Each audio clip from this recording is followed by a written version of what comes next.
Good morning, everybody, and welcome. This is Lizzie and Justin from Thirdspace.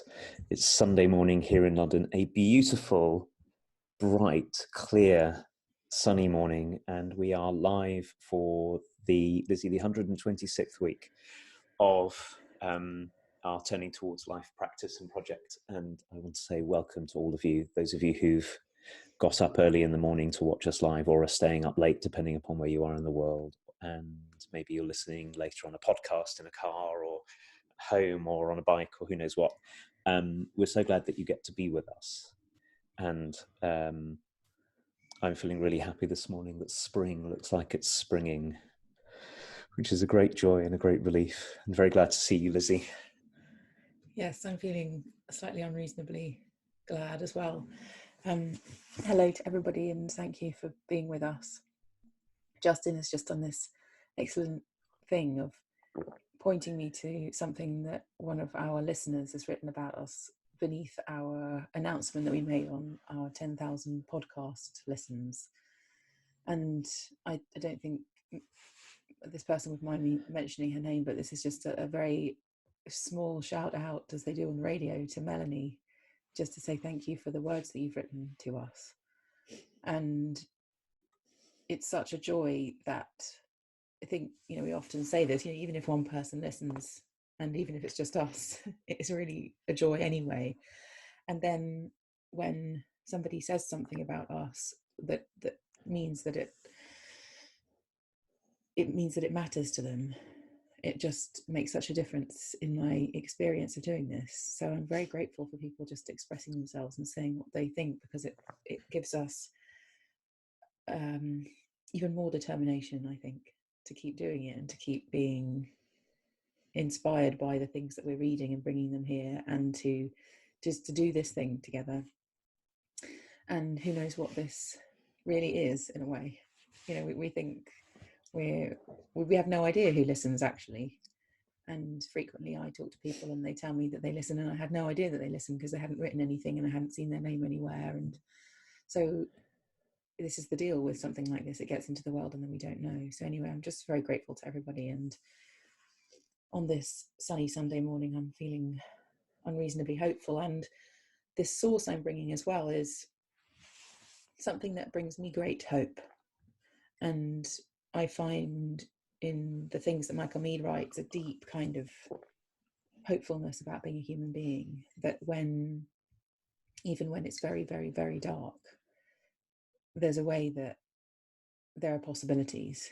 That's how I feel about his work, is that it brings a kind of hopefulness that I very much relate to when things feel bleak, and even extendedly bleak for some people.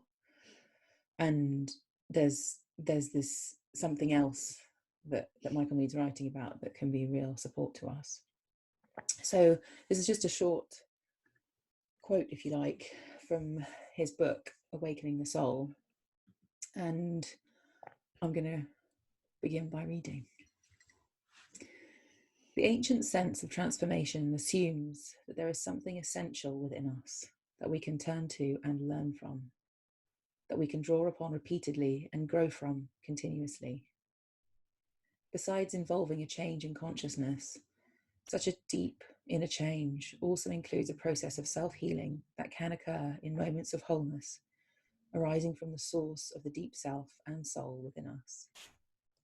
The old reason for not giving up on someone, even if they have failed repeatedly, is because a genuine turnaround in life is possible at any time and at any age, because such moments are timeless. When it comes to waking up and turning things around, it's never too late.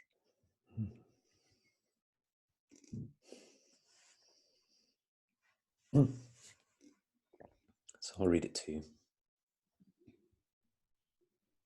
It's from Awakening the Soul by Michael Meade. The ancient sense of transformation assumes that there is something essential within us that we can turn to and learn from, that we can draw upon repeatedly and grow from continuously. Besides involving a change in consciousness, such a deep inner change also includes a process of self-healing that can occur in moments of wholeness arising from the source of the deep self and soul within us. The old reason for not giving up on someone, even if they have failed repeatedly, is because a genuine turn around in life is possible at any time and at any age. Because such moments are timeless when it comes to waking up and turning things around. It is never too late.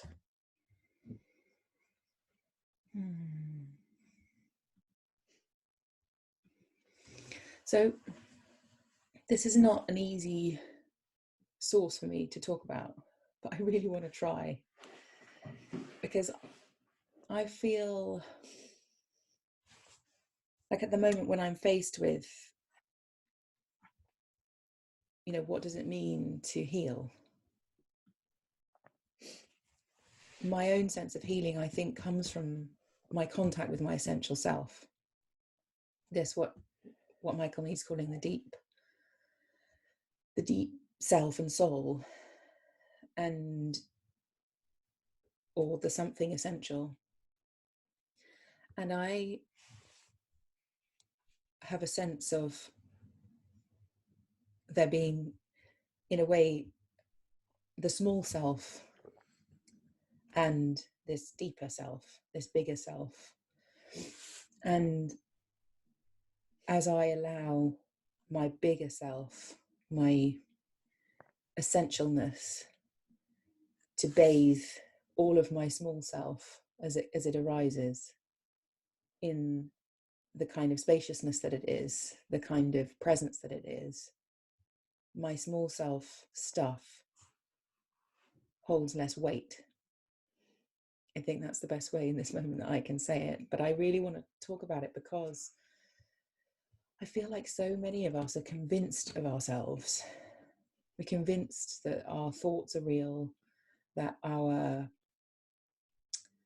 beliefs about ourselves are solid, that our inner critic is truthful, that the voices that bring us down and shame us are completely valid.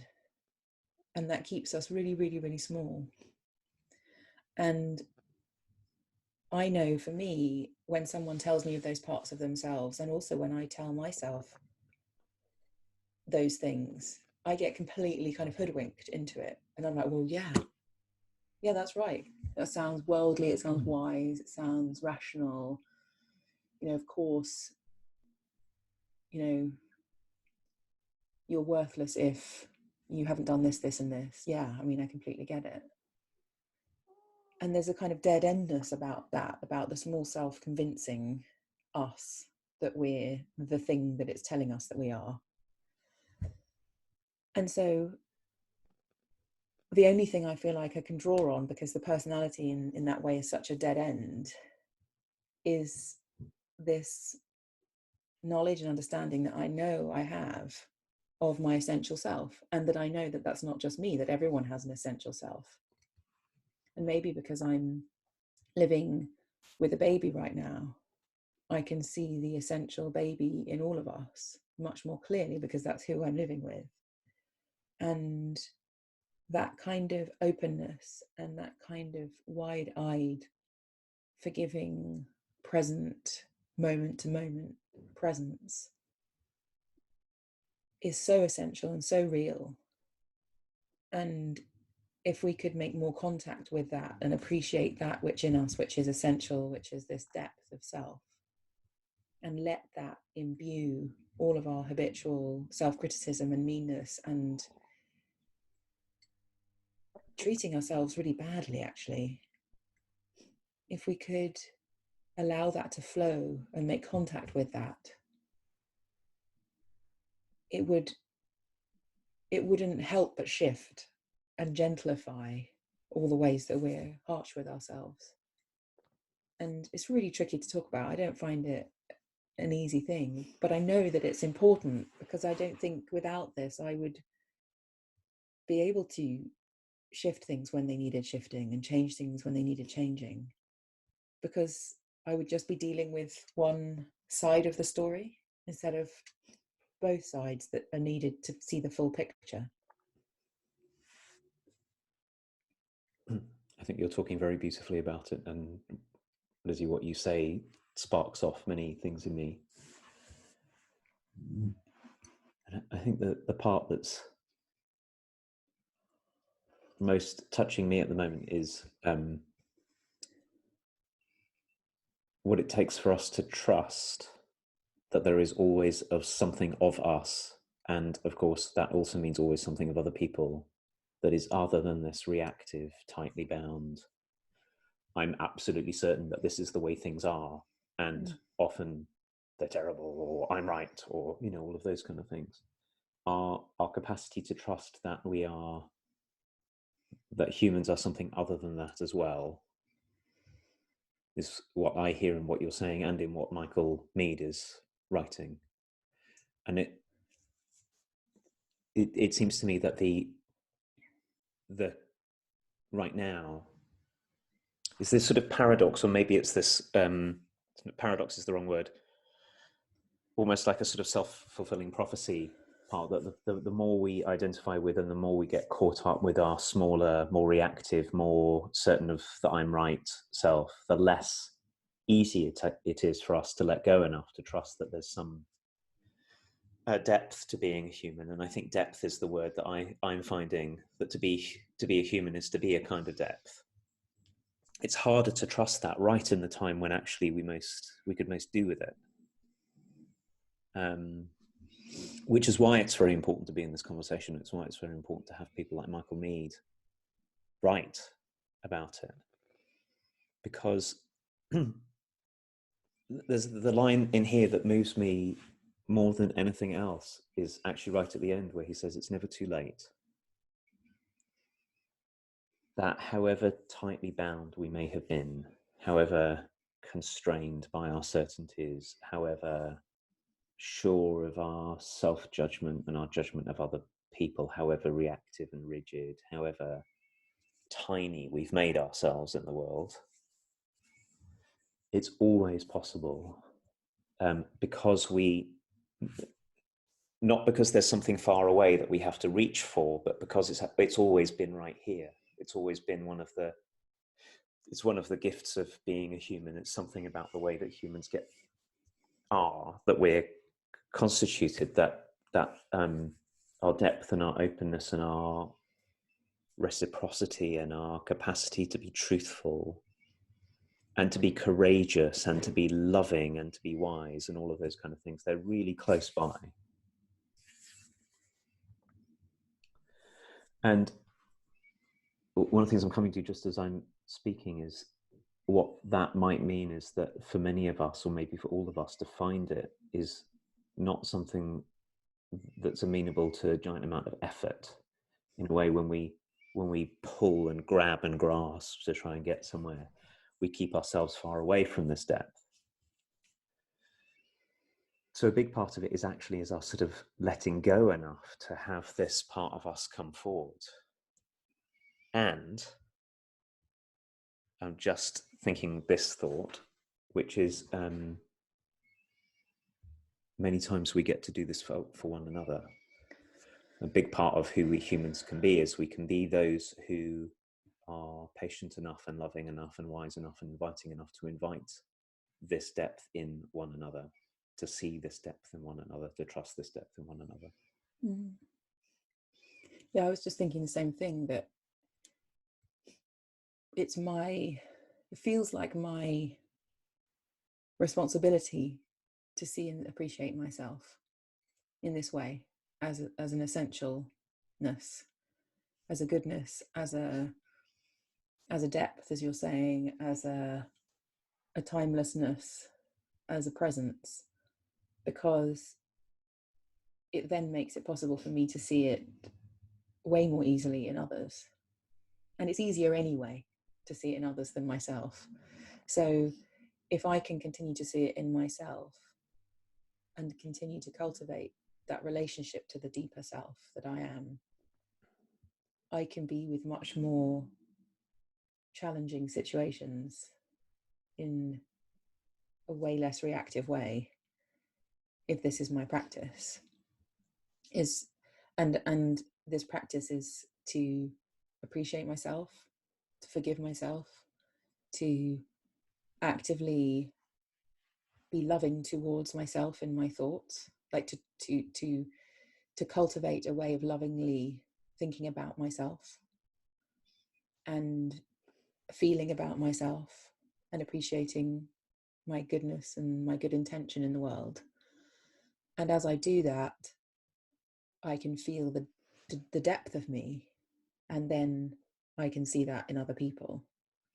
And I can feel that if I was purely in my reactive state and just a set of reactions in the world, which often I am, it would be so hard to even see my daughter and who she is and feel and sense her spirit and her sweetness and her, all I would really be seeing is her hunger and her thirst and her needs, instead of the whole package, which is, and of course I'm not seeing the whole package because I don't think I can, because the vastness of her and the vastness of a being is so big. But I can see more than her hunger and her thirst and her needs, because I know that exists. I 100% know that this essentialness about each of us exists, and I can practice learning to see it and feel it in her and in other people. And it feels so important, because without it, there is this very kind of dead endness to the personality, of these kind of loops we get ourselves in, and the inescapable feeling of here I am again. And for some of us, that's it's like an everyday reality that, certainly for me, I find myself getting a bit kind of hopeless about it, until I remember that this is true. And I think I feel so drawn to this, because me too, with the "it's never too late" line, because it often feels like, we've missed the boat, or I'm done for, or I've messed this up so royally that I can't change this, I can't get out of it, I'm done. And somehow our reactivity is also set our circumstances up in line with all the ways that we've been thinking about ourselves. So if I've been thinking that I'm worthless for a really long time, my life might look like it doesn't have any worth on the outside as well. Like I haven't done anything of worth, I haven't made a contribution. And to bring back a kind of hopefulness of worthiness inside of oneself is the kind of the beginning of the work, I guess. That then the world can start mirroring and manifesting in line with my worthiness, rather than my feeling of worthlessness. And the fact that it can be never too late is like a freshness descending on me that says there's hope. And then with hope, it's like the cycle you were talking about shifts, because inject a little bit of hope in a self-fulfilling prophecy, and the shape of that cycle can at least be shaken. Yeah. And there's a break in it somewhere, with presence, with hope, with my contact with my goodness. It doesn't follow the same path once that's been injected, and I try and cultivate that more and more. It's really striking me as you're speaking, Lizzie, that one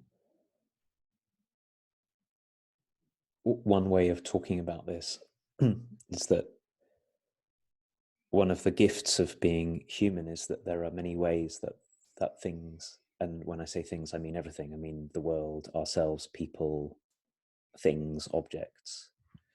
There are many ways that they can be present to us, and we can be really, really sort of narrow and closed in, where something presents itself only in a particular way, like I am terrible, or you are irritating, or I am right and you are wrong. But that we also have, and I think this is what Michael Mead is getting at, we also have that of us which is wide open and able to bring things into presence in far richer, deeper ways. So the tree that's in my garden might one day show up as annoying because it's in the way of the sun, and it's just this annoying thing that I wish wasn't in the garden. But then there's another way that I can be, where I'm in contact with the depth and breadth and wideness of my own life, and the tree then presents itself with its beauty and its fragrance and its being part of a living web of things and its evolutionary history. So much more comes forward. And that's what we do as humans. We narrow and widen our capacity to bring into presence all the time. And when we're very, very narrow, those are the really troublesome places. I mean, sometimes it's really helpful when we're really focused on a particular thing, but the really troublesome places are where we narrow our way of being in relationship with the world and with us, which of course is our relationship of being, our way of being in relationship with ourselves, narrows so much that there doesn't feel like there's any room to move. Yeah. And we get really certain about things there. And there's one way, I think there's one way to know it, at least for me. I know that my body gets more rigid and I get really certain. And for me, it's often something like being really afraid. Yeah. I'm really, really certain I have to be afraid, and I have to be afraid of everything, and I have to be afraid of you, and I have to be afraid of me. And so what I was really touched by what you said, which was that you were pointing out, it seemed to me, that when we shift our relationship with this one, with what's here, when we're more in contact with something other than that ordinary reactive, tiny, tight self, then everything else opens. Other people become present to us in different ways. The world becomes present to us in different ways. And it seems to me that we have a way better chance of taking care of what matters to take care of, and having qualities come through that otherwise would not have space to come through. So proper deep care or proper wisdom or proper compassion, rather than some tiny sort of like a proxy for it, some tiny tight little version of it. And I think where this thought is heading to for me is that maybe one of the most important things for us to know about ourselves is that we are this, which I think is what Michael Meade. So because we forget ourselves in the midst of our feeling very, very small and tight, we think that that's all we are. I am this tightness, I am this tininess, I am this reactivity, and I never could be something else. And we need things, places, people that will keep on saying to us, no, that's not the sum of what being a human is. And that's the kind of remembering, that's what I think also what turning towards life, not just the name of this project, but turning towards life in its truest senses, is when we turn towards that which is deep and self-healing, and all of the things that Michael Meade has to say about it. I love what you're saying, Justin, and it's just reminding me of this thing I think is so important in all of our lives. Like, if we could take our reactivity and give it the job of reminding us that there's something more to remember here right now, things are different. So for example, if I'm like, yesterday I was struggling to get something in the back of my car, and I was so cross, and I was scrabbling around, and it was raining, and I was a mess, and Vesper was getting a bit wet, and Matthew's putting her in the car, and all the dynamics of getting in a car with a partner or whatever were there. And I felt so reactive. I could feel my insides kind of clenching and worrying and all of the things. And I'm just looking back at it now and realizing that what I did was that I walked away and I breathed, and I saw whether I could just remember a little bit more than what was happening right now, just a little bit more. And I feel like I'm saying that story to kind of illustrate that when it is possible that when something triggers us, it can be a signal to open rather than a tipping point of going down the spiral into worse and worse thoughts and reactions and tensions and contractions. And even like reading this piece by Michael Meade, where parts of me go, well, I disagree or something, or I get defensive about it, I at least know that I need to go, oh, there's a defense in me. I need to stay here. Not I need to tell Michael Mead that his work's rubbish and reject it all, but I need to be opened by it. So whatever my reactivity is, there's a possibility that I could be opened by my reactivity rather than sent on some godforsaken, well-worn road that I've gone down 100,000 times in my reactivity, my defensiveness, and my rejection of ideas and concepts or whatever. And so I think that kind of using our reactivity as an indicator, as a little switch, if you like, that can go, oh, okay, I'm aware of this now. I can feel my defensiveness. I'm going to open to something rather than run or withdraw or do the things I normally do, whatever my patterns are. I have a choice point, basically, of deepening and seeing, like you say, seeing the tree for more than just it's blocking the sunlight out, and actually that's completely over the piece of the patio where I want to have my sunny lunch, and actually the sun's in the wrong place, but I could then see the tree for the tree and the sun for the sun and the sky for the sky in even one different way is a kind of liberation than just blaming the tree for me not being able to sit where I want to sit in the sunshine. And in actual fact, it doesn't take that much really to do it. It just feels like I'm losing my grip on my own sense of my small self, and therefore it feels like wrong somehow. But the possibilities of using our triggeredness to deepen, to open, to breathe, to relax, and to see and to remember, as you're saying, that there's far more here than what my teensy little perception right now, because I'm so reactive, can see. There's just a hell of a lot more here in every situation you can possibly imagine.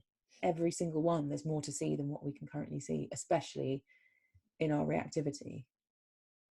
And part of the more is this essential self that Michael Mead's inviting us into, that is always here, that can always be seen in any situation, is being, is essentialness, is depth, as you're saying.